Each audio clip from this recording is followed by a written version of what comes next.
안녕하십니까. 저는 황작가입니다. 황작가의 책 읽기, 우리는 제레드 다이아몬드가 쓴 총균세를 읽고 있습니다.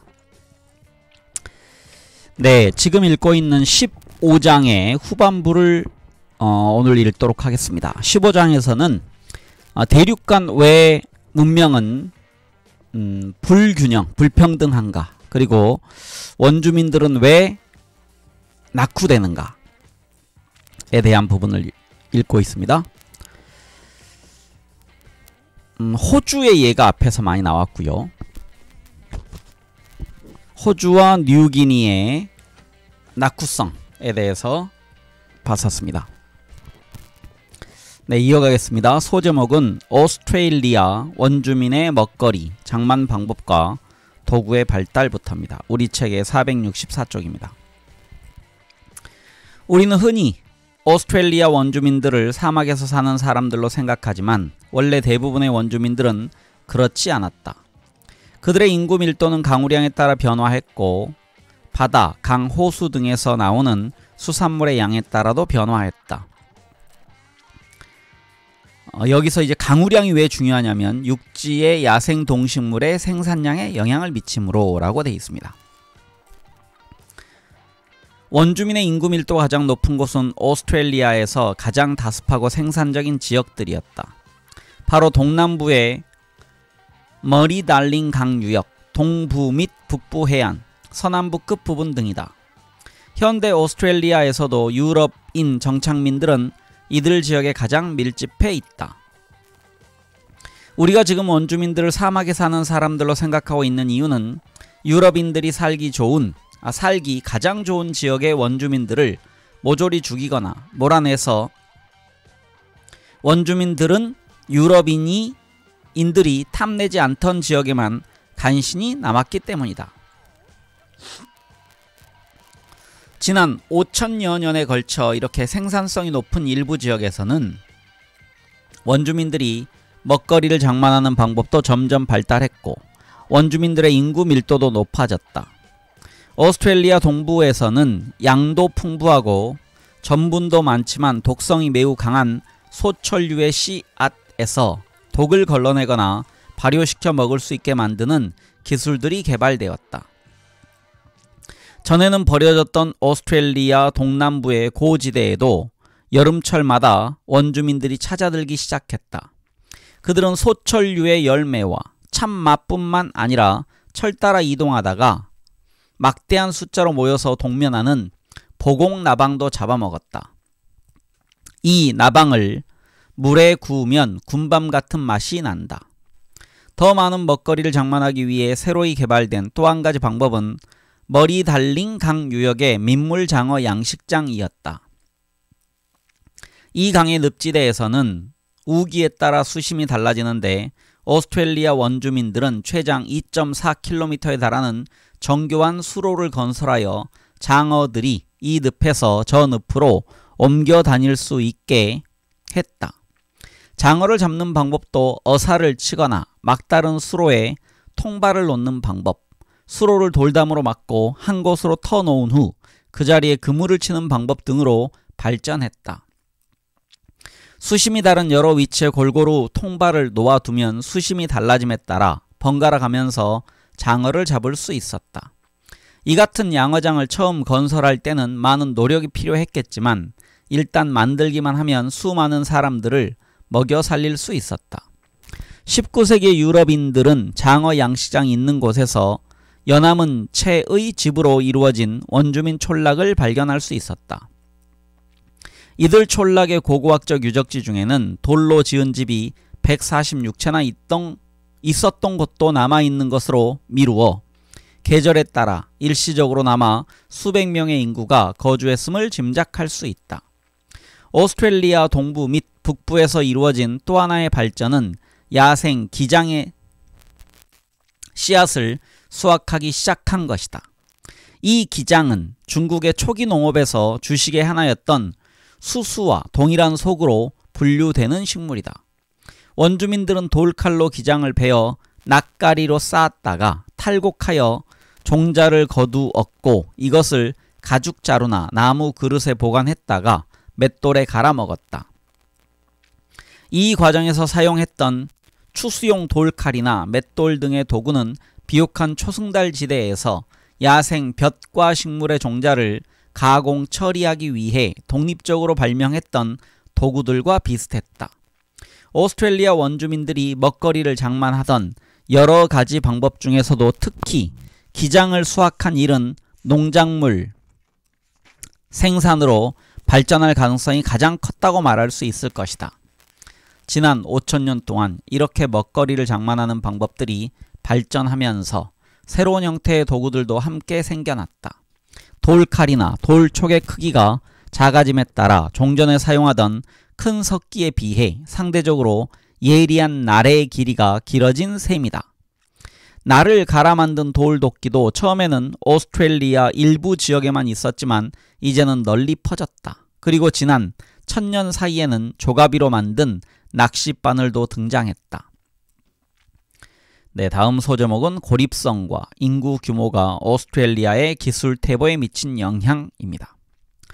오스트레일리아는 어째서 금속기, 문자, 정치적으로 복잡한 사회 등을 탄생시키지 못했을까? 한 가지 중요한 이유는 원주민들이 계속 수렵 채집민으로 남아있었기 때문이다. 제12장부터 14장에서 보았듯이 다른 대륙에서 그러한 발전들이 이루어진 사회는 한결같이 인구가 많고 경제적으로 전문화된 식량 생산자의 사회였다. 더욱이 오스트레일리아는 건조하고 척박하며 종잡을 수 없는 기후 때문에 수렵 채집민들의 인구는 수십만 명 수준을 넘지 못했다. 고대 중국이나 중앙 아메리카의 수천만 인구와 비교했을 때 오스트레일리아의 이 같은 인구 규모는 잠재적인 발명가의 수가 훨씬 적었다는 뜻이며 새로운 발명품을 받아들여 실험하려는 사회의 수도 훨씬 적었다는 뜻이다. 더구나 이 수십만 명의 사람들로 이루어진 여러 사회가 서로 가깝게 상호작용을 하도록 조직되어 있는 상태도 아니었다. 오스트레일리아를 바다에 비유한다면 비교적 생산성이 높은 지역들은 생태학적 섬이었으며 섬과 섬 사이에는 인구가 매우 희박한 사막이 가로막고 있었다. 각각의 섬에는 대륙 전체 인구 중에서 극히 일부분만이 살았는데 서로 거리가 멀어져 상호작용은 매우 뜸했다고 할 수 있다. 비교적 비가 많고 생산성이 높은 동부에서도 사회와 사회 사이의 교환은 제한될 수밖에 없다. 한 예로 동북부인 퀸즐랜드 주의 열대 우림과 동남부인 빅토리아 주의 온대 강우림은 3,000km 남짓 떨어져 있다. 이것은 로스앤젤레스와 알래스카의 거리에 맞먹는 지리적 생태적 거리이다. 오스트레일리아에서 지역적으로 또는 대륙 전체에 걸쳐 몇 가지 기술이 퇴보했던 현상도 이처럼 인구가 모여드는 중심지들이 고립되어 있는 데다가 그 각각의 인구가 비교적 적었기 때문일 것이다. 오스트레일리아만의 독특한 무기인 부메랑도 동북부의 케이프 요크 반도에서는 버림받았다. 또 유럽인들이 서남부의 원주민들을 처음 만나던 당시 그 원주민들은 조개류도 먹지 않았다. 약 5,000년 전의 고고학적 유적에서 발견되는 작은 돌촉의 용도는 아직 밝혀지지 않은 채 불확실하게 추정하고 있다. 쉽게 생각한다면 미늘이 달린 창촉으로 사용되었다고 할 수는 있겠지만 실제로는 세계의 다른 지역에서 화살에 사용되는 미늘 달린 돌촉과 너무 흡사하다. 고쳐 읽겠습니다. 미늘 달린 돌촉 모양과 너무 흡사하다. 만약 그 돌촉이 정말 그런 용도로 쓰였다면 오늘날 뉴기니에는 활과 화살이 있고 오스트레일리아는 없다는 이 수수께끼가 더욱 복잡해진다. 어쩌면 오스트레일리아 대륙 전역에서 한때는 활과 화살이 사용되었다가 다시 버려진 것인지도 모른다. 이 같은 예들을 보면서 우리는 일본에서 총을 포기하고 폴리네시아의 대부분 지역에서 활과 화살 및 토기를 포기하는 등 고립되어 있던 여러 사회에서 각종 기술을 포기했던 일들을 떠올리게 된다. 오스트레일리아 일대에서 기술을 잃어버린 가장 극단적인 사례는 오스트레일리아 동남부 해안에서 200km가량 떨어진 태즈메이니아 섬의 경우다. 해수면이 낮았던 홍적세 때에는 현재 태즈메이니아와 오스트레일리아 사이를 갈라놓고 있는 야트막한 베스 해협도 마른 땅이었다. 따라서 태즈메이니아에 살던 사람들은 지금보다 더 넓었던 오스트레일리아 대륙에 함께 살던 사람들의 일부에 불과했다. 그러다가 약 10,000년 전 마침내 이 해협에 바닷물이 들어오면서 태즈메이니아인들과 오스트레일리아 본토인들은 서로 단절되고 말았다. 어느 쪽에도 베스 해협을 건너갈 만한 배가 없었기 때문이다. 그때부터 태즈메니아의 수렵채집민 4,000여 명은 지상의 어떤 인류와도 접촉이 끊어지고 공상과학 소설에서나 찾아볼 수 있는 철저한 고립 속에서 살게 되었다. 1642년에 와서 유럽인들이 처음 태즈메이니아인을 만났을 때 그들은 근대 세계 모든 민족을 통틀어 가장 단순한 물질 문화를 갖고 있었다. 그들도 본토 원주민들과 마찬가지로 금속기를 갖지 못한 수렵채집민이었다. 게다가 그들은 본토에서 널리 사용되는 기술조차도 없는 것이 많았다. 민을 달린 창도 없었고 뼈로 만든 도구는 아무것도 없었으며 부메랑, 간석기, 자루 달린 석기, 낚싯바늘, 그물, 삼지창, 통발 등도 없었다. 또한 물고기를 잡아먹거나 바느질을 하거나 불을 피우지도 못했다. 이 같은 기술 중에는 태즈메이니아가 고립된 후에 오스트레일리아 본토에 도착하거나 새로 발명된 것들도 있다. 그런 경우에는 얼마 안 되는 태즈메니아 인구로는 그 같은 기술을 독립적으로 발명할 수 없었을 것이라는 결론을 내릴 수 있다. 그 밖의 기술들은 태즈메이니아가 오스트레일리아 본토의 일부였을 때 그곳에 들어왔거나 나중에 태즈메이니아가 문화적으로 고립되면서 잃어버린 것들이다. 예를 들어 태즈메니아의 고고학적 기록을 조사해보면 BC 1500년경에 고기잡이가 사라지고 송곳이나 바늘 같은 골기들이 사라졌음을 알 수 있다. 여기서 이제 뼈로 만들었다는 얘기입니다. 골기는. 약 10,000년 전 해수면이 높아지면서 오스트레일리아나 태즈메니아로부터 분리되었던 작은 섬들 가운데 적어도 3곳, 즉 플린더스, 캥거루, 킹섬에서는 처음엔 200에서 400명이었던 인구가 완전히 소멸되고 말았다. 태즈메이니아와 이들 세 섬들은 세계사에서 폭넓은 의미를 갖는 하나의 결론을 극단적으로 보여주는데 이것은 겨우 몇백 명 정도의 인구로는 완전한 고립 상태에서 영원히 존속할 수 없었다는 결론이다.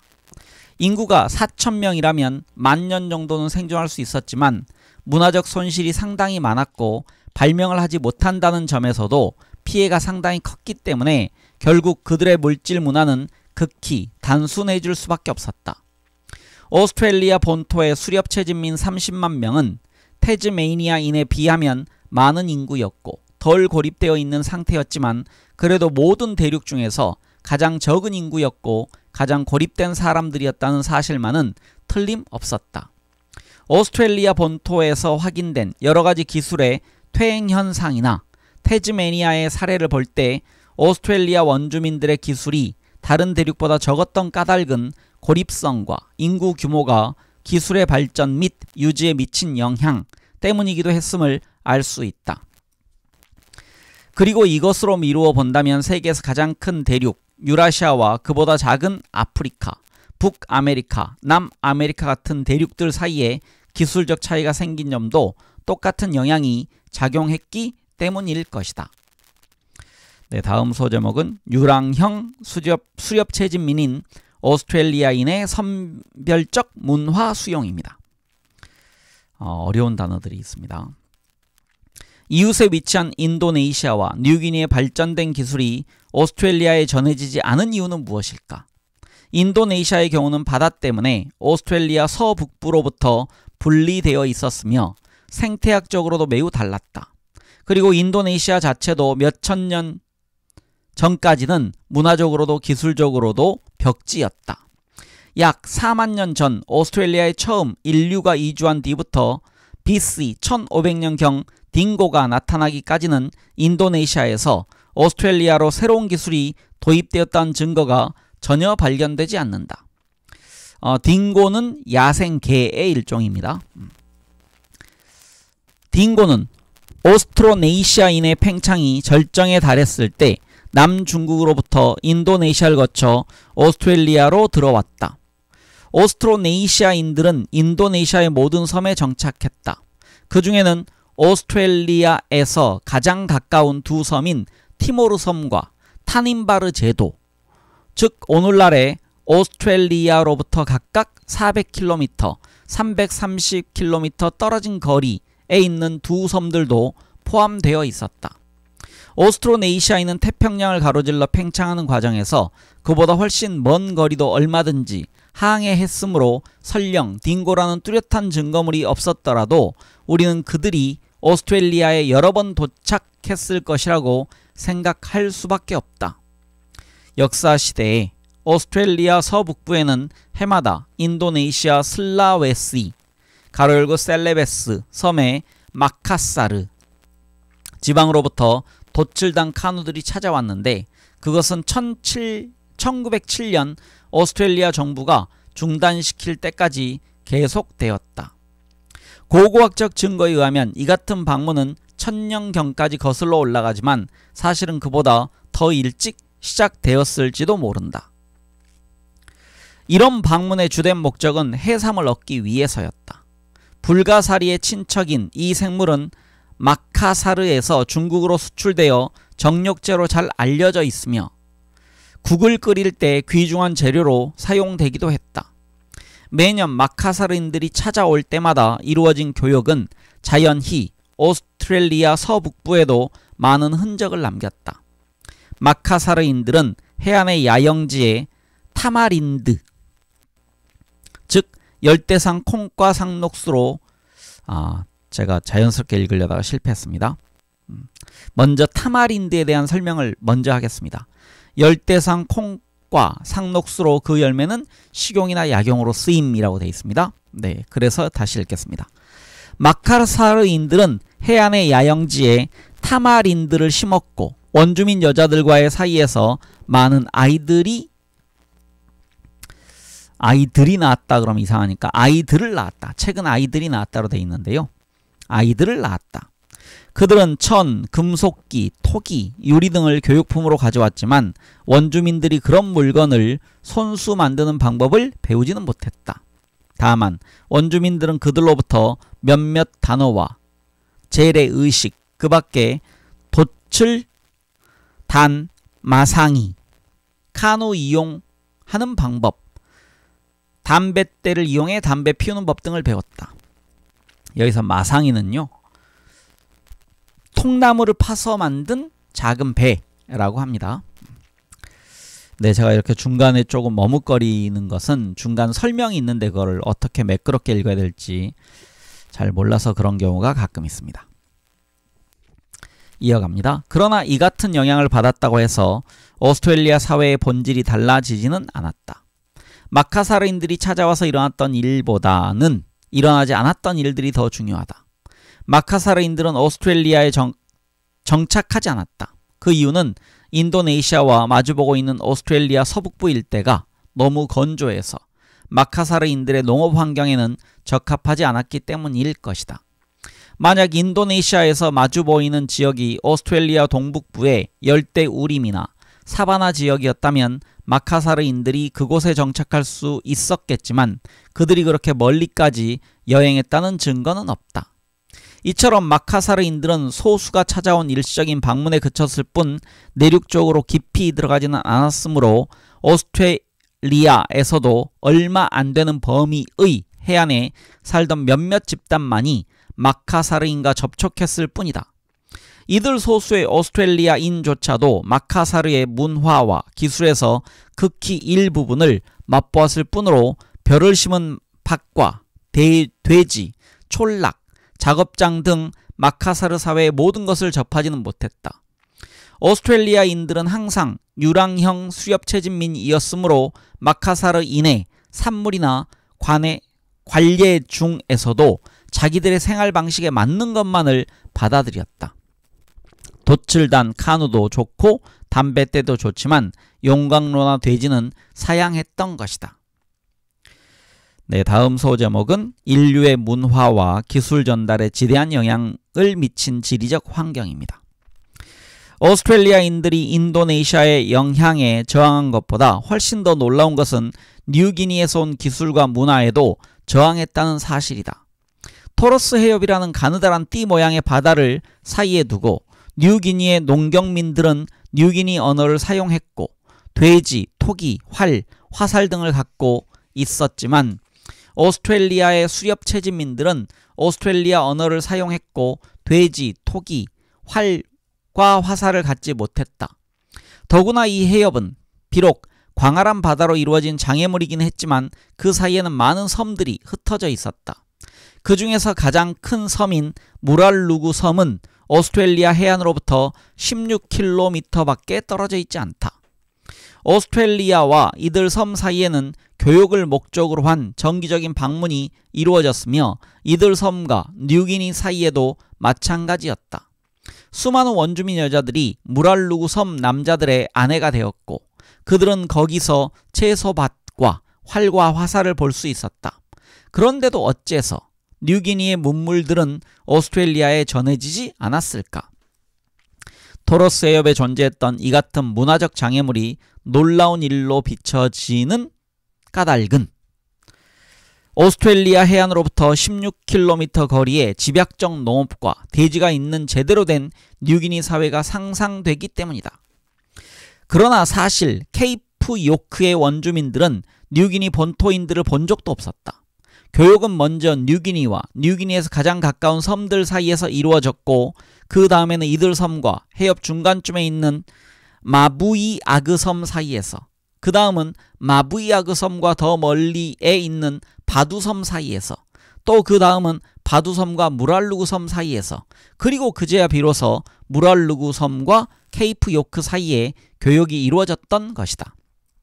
이걸 쉽게 얘기하면요, 서울 사람을 이제 제주도 사람이 본 게 아니고, 제주도 사람 입장에서는 서울 사람이 대전 사람과, 대전 사람이 전주 사람과, 전주 사람이 목포 사람과, 목포 사람이 제주도 사람과 이렇게 연결됐다는 얘기입니다. 뉴기니 사회의 문화는 이러한 섬들을 거치는 동안 상당히 약화되었다. 이들 섬에는 돼지가 귀하거나 아예 없었다. 토러스 해협 주변에 살던 뉴기니 남부의 저지인들은 뉴기니 고지대에서와 같은 집약적인 농업을 하지 못하고 고작 화전 농업이나 하면서 해산물 채취, 수렵 및 채집 따위에 크게 의존하고 있었다. 더구나 이 같은 화전 농업조차도 뉴기니 남부에서 여러 섬을 거쳐 오스트레리아에 가까워질수록 중요성이 차츰 감소했다. 가령 오스트레리아에 가장 가까운 무랄루구 섬은 건조하여 농업에는 부적합했으므로 사람들도 얼마 살지 않았고 그들은 주로 해산물, 야생 참마, 망그로브 열매 따위를 먹고 살았다. 토러스 해협을 사이에 두고 있는 뉴기니와 오스트레리아의 접촉은 이처럼 아이들의 전화놀이를 연상시키는 것이다. 아이들이 둥글게 모여 앉아서 먼저 한 아이가 두 번째 아이의 귀에 낱말 하나를 속삭이고 그 아이는 자기가 방금 들었다고 생각하는 낱말을 세 번째 아이에게 전해주는 식으로 해서 마지막 아이가 다시 첫 번째 아이에게 그 말을 속삭일 때는 이미 처음에 시작했던 그 낱말과는 전혀 다른 낱말로 바뀌어 있게 마련이다. 토러스 해협의 여러 섬들 사이의 교육도 그러한 전화놀이와 같아서 케이프 요크의 원주민들에게 전해질 때쯤에는 이미 본래의 뉴기니 사회와는 판이하게 다른 형태를 띠고 있었던 것이다. 그리고 무랄루구 섬 사람들과 케이프 요크 원주민들의 관계를 마치 그 섬의 선생님들이 가르쳐주는 문화를 원주민들이 열심히 배우기만 했던 지속적인 사랑의 관계로 착각해서도 안 된다. 실제로 사람 사냥을 목적으로 하거나 신부감으로 삼기 위해 여자를 빼앗는 전쟁과 교육이 번갈아 가면서 이루어졌기 때문이다. 뉴기니의 문화가 거리적인 문제와 전쟁 때문에 많이 희석되긴 했지만 오스트레리아에 미친 영향이 아주 없지는 않았다.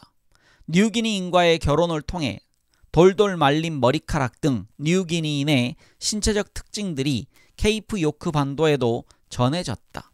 케이프 요크의 4개 언어에는 오스트레일리아에서 보기 드문 음소들이 있었는데 이는 아마 뉴기니 언어의 영향 때문이었을 것이다. 이렇게 오스트레일리아에 전해진 요소들 중에서 가장 중요한 것으로는 뉴기니로부터 오스트레일리아 내륙 깊숙이 전파되었던 조가비로 만든 낚싯바늘과 케이프 요크 반도를 따라 전파되었던 아웃트리거, 카누 등을 꼽을 수 있다. 여기서 아웃트리거는요, 배의 전복을 방지하는 장치가 달린 것을 의미합니다. 그래서 아웃트리거 카누는 뒤집어지지 않는 카누라고 보면 될 것 같습니다. 뉴기니의 북, 의식용 가면, 장례 기둥, 담뱃대 등도 케이프 요크에 도입되었다. 케이프 요크는 오스트레일리아의 땅입니다.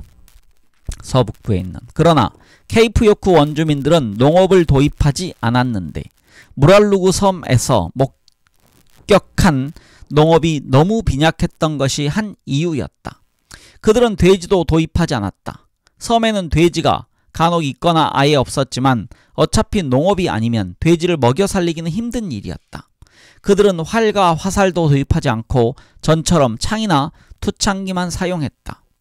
오스트레일리아도 넓고 뉴기니도 넓다. 그러나 이렇게 넓은 두 땅덩어리가 접촉한 것은 매우 약화된 뉴기니 문화를 지닌 토로스 해협 여러 섬의 몇몇 소집단과 케이프 요크의 몇몇 원주민 소집단의 교역에 국한되었던 것이다. 그곳 원주민들이 무슨 이유에서인지 활과 화살 대신 창을 사용하고 그 밖에도 희석된 뉴기니 문화의 여러가지 문물들을 보았으면서도 받아들이지 않기로 결정함에 따라 뉴기니의 문화는 오스트레일리아의 다른 지역에도 전달되지 못했다. 결과적으로 뉴기니의 문물 중에서 오스트레일리아에 널리 전파된 것은 조가비로 만든 낚싯바늘 뿐이었다. 만약 뉴기니의 한랭성 고지대에 살던 수십만 명의 농경민들과 오스트레일리아 동남부의 한랭성 고지대에 살던 원주민들이 가까이 접촉하고 있었다면 뉴기니의 집약적 식량 생산과 문화는 대대적으로 오스트레일리아에 전해졌을 것이다. 그러나 뉴기니 고지대와 오스트레일리아의 고지대 사이를 갈라놓은 3200km의 거리는 생태학적 환경이 매우 달랐다. 그러므로 오스트레일리아인들이 과연 뉴기니 고지대 문물을 관찰하고 도입할 수 있었겠는지를 추측해 본다면 그들에게 뉴기니 고지대는 달나라만큼이나 까마득하게 느껴졌을 것이라고 말할 수 있다. 오스트레일리아 원주민들이 뉴기니의 석기 시대형 농경민이나 인도네시아의 철기 시대형 농경민들과 더불어 교육을 하면서도 석기 시대와 같은 유랑형 수렵체진민으로 남아있었던 현상은 얼핏 보기에는 오스트레일리아 원주민들이 유난스레 완고했던 탓으로 생각되기 쉽지만 좀 더 자세히 생각해보면 그 현상은 인류의 문화와 기술이 전달되는데 지리적 환경이 역할이 지대하다는 사실을 입증하고 있을 뿐이다. 네, 다음 수호 제목은 유럽인들의 뉴기니 정복 의지가 좌절된 요인입니다. 이제부터 살펴보아야 할 것은 뉴기니 및 오스트레일리아의 석기 시대 사회와 철기 시대 유럽인들의 만남이다. 1526년 포르투갈의 한 해양 탐험가가 뉴기니를 발견했고 1828년 네덜란드가 서쪽 절반을 차지했으며 1884년 영국과 독일이 동쪽 절반을 나누어 가졌다. 최초의 유럽인들이 해안 지방에 정착해 내륙에 침투하기까지는 오랜 시간이 걸렸지만 1960년에는 이미 대부분의 뉴기니인들이 유럽 정부의 정치적 통제를 받고 있었다. 뉴기니인들이 유럽을 식민지화하지 못하고 그 반대가 된 까닭은 명백하다. 유럽인들은 바다를 건너 뉴기니에 도착할 수 있는 배와 나침반을 가졌고 뉴기니를 지배하기 위한 지도와 상세한 설명서와 행정 서류 등에 필요한 문자 체계와 인쇄기를 가졌다.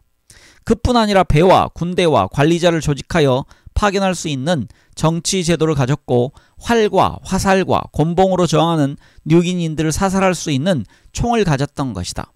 그러나 유럽인 정착민들의 수는 언제나 매우 적었고 오늘날에도 뉴기니 인구의 대다수는 뉴기니 원주민들이다. 오스트레일리아, 남북 아메리카, 남아프리카 공화국 등지에서 유럽인들의 정착촌이 많고 오래 지속되어 원래 그곳에 있던 원주민들을 교체하고 넓은 지역을 차지했던 것과는 매우 대조적이다. 어째서 유독 뉴기니만 그렇게 달랐을까? 주된 요인은 바로 뉴기니 저지대에 정착하려는 유럽인들의 계획을 1880년대까지 번번이 좌절시켰던 요인, 즉 말라리아를 비롯한 열대성 질병이었다.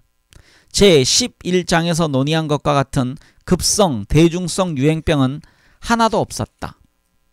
비록 실패하긴 했지만 저지대에 정착하려고 했던 계획 중에서 가장 야심적인 시도는 1880년경 프랑스의 레 후작이 뉴기니 인근의 뉴 아일랜드 섬에서 시행한 계획이다. 이 계획은 3년 동안 1000명의 이주민 중에서 930명이 죽는 것으로 끝났다. 현대의학의 치료를 받을 수 있는 오늘날에도 내 친구들 중 미국인이나 유럽인 여러 명이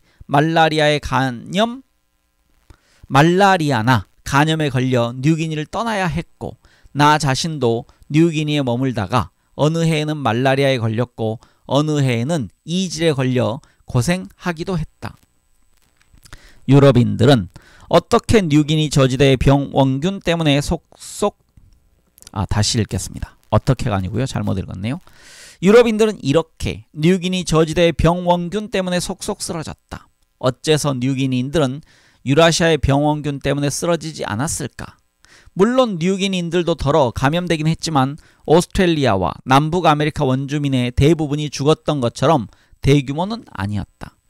뉴기니인들에게 다행스러웠던 점은 1880년대까지 뉴기니에는 아직 유럽인들의 영구적인 정착촌이 없었다는 점이다.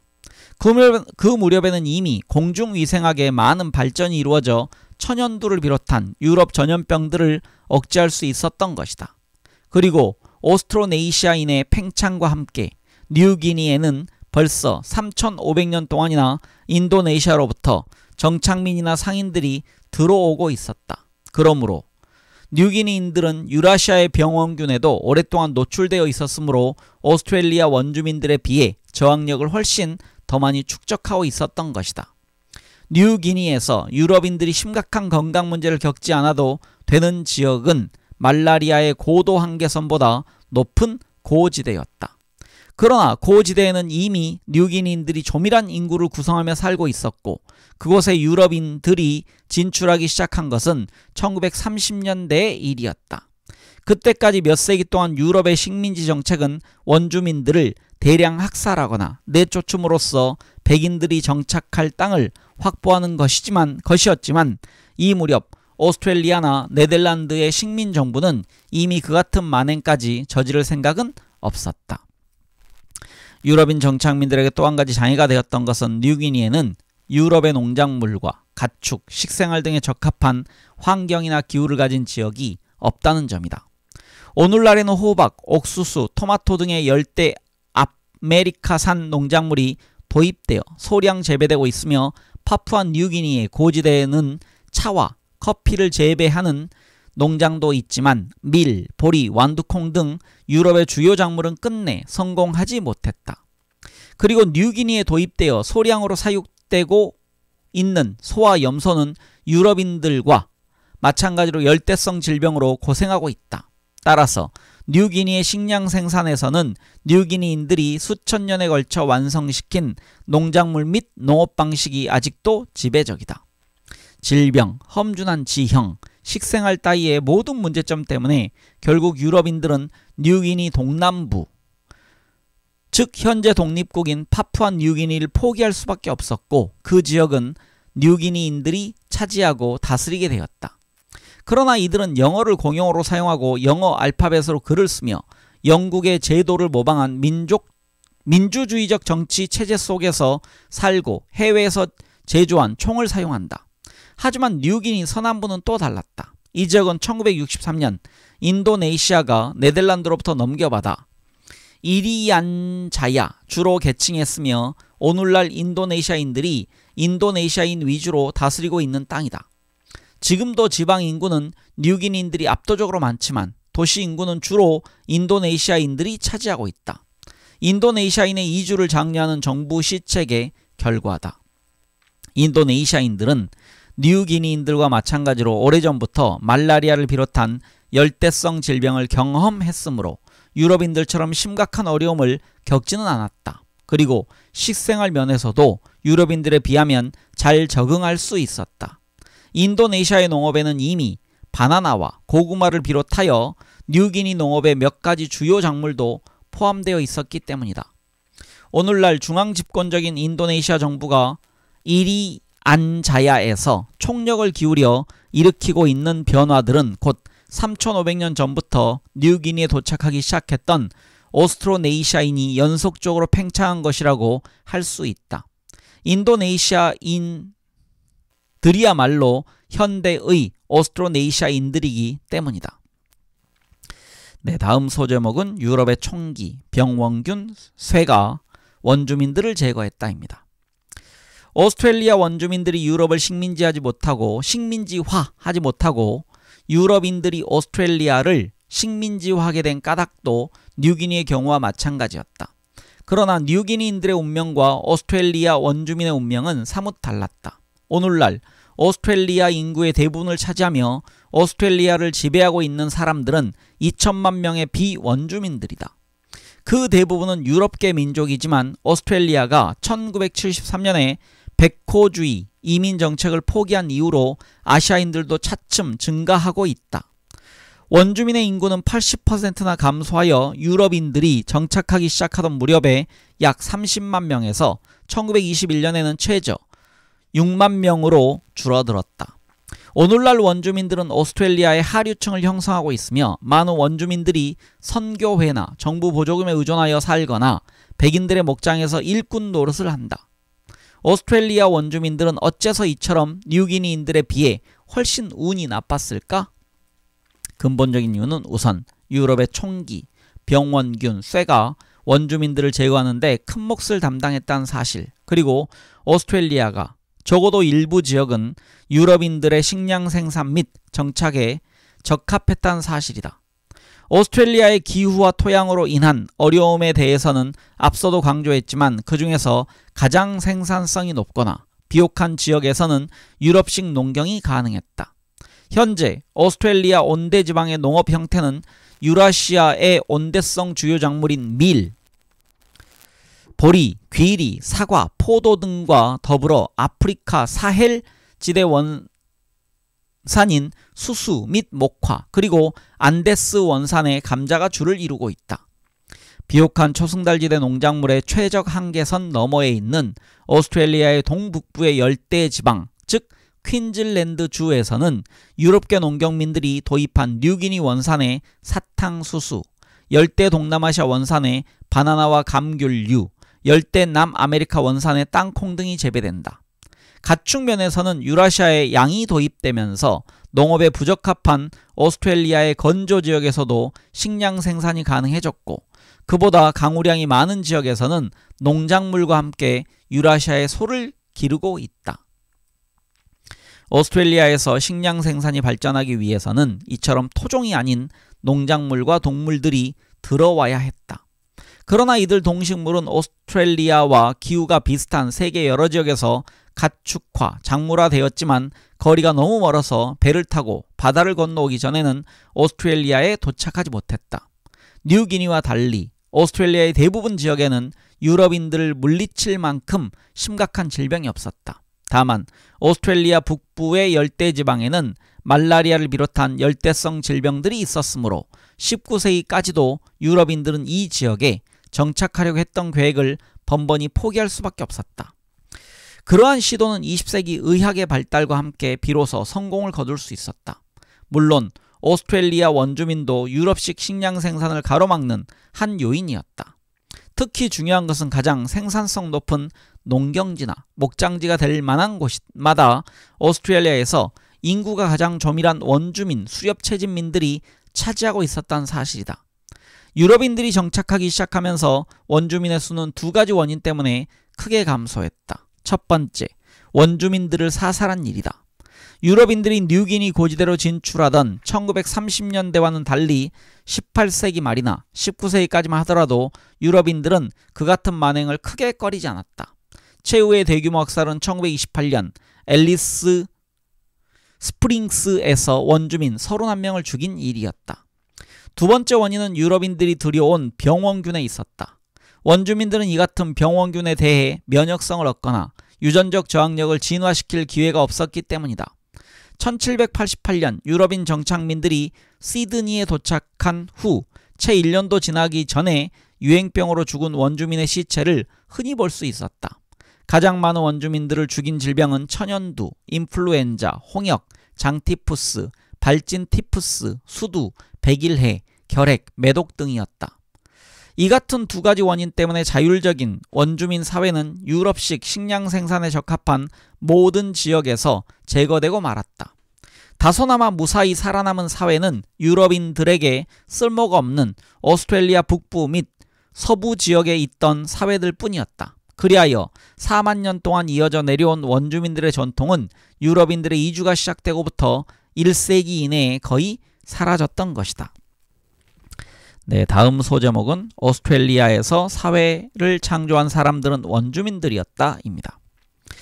이제 이 장의 도입부에서 제기했던 문제로 돌아가 보자. 원주민들에게 결함이 있었던 게 아니라면 영국의 백인 이주민들은 불과 몇십 년 만에 문자를 갖고 식량을 생산하고 산업화된 민주주의 사회를 창조할 수 있었는데 그 대륙에서 4만 년이 넘도록 살고 있던 원주민들은 여전히 문자를 모르는 유랑형 수렵체집민으로 남아있었다는 사실은 과연 무엇으로 설명해야 할까?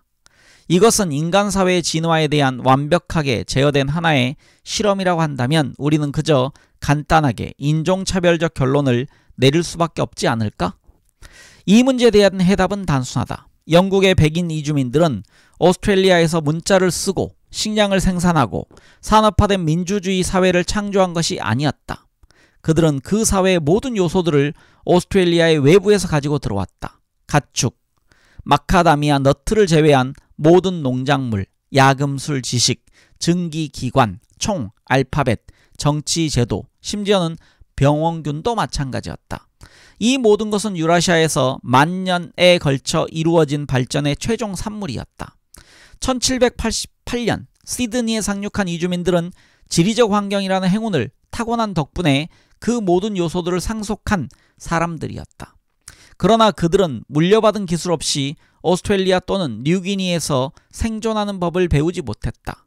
로버트 버크와 윌리엄 윌슨은 글을 쓸 수 있을 만큼 똑똑한 사람들이었지만 원주민들이 살고 있는 오스트레일리아의 사막에서도 생존할 수 있을 만큼 똑똑하지는 못했다. 오스트레일리아에서 사회를 창조한 사람들은 다름 아닌 오스트레일리아 원주민들이었다. 물론 그들이 창조한 사회에는 문자도 없었고 식량 생산도 없었으며 산업화도 민주주의도 이루어지지 않았다. 그것은 바로 오스트레일리아의 환경이 지니고 있는 특징들 때문이었다. 네, 여기서 이제 대륙 간의 이렇게 문명의 격차는 환경적 요인이 크다라는 소결론을 지금 가지고 있는 것 같습니다. 네, 이렇게 15장을 우리가 읽었습니다. 다음 시간에는 16장을 읽어가도록 하겠습니다. 16장의 제목은 동아시아의 운명과 중국 문화의 확산. 네, 우리가 상대적으로 좀 잘 알고 있는 부분이 나올 것 같습니다. 네, 다음 시간에 함께 하도록 하겠습니다. 저는 황 작가였습니다.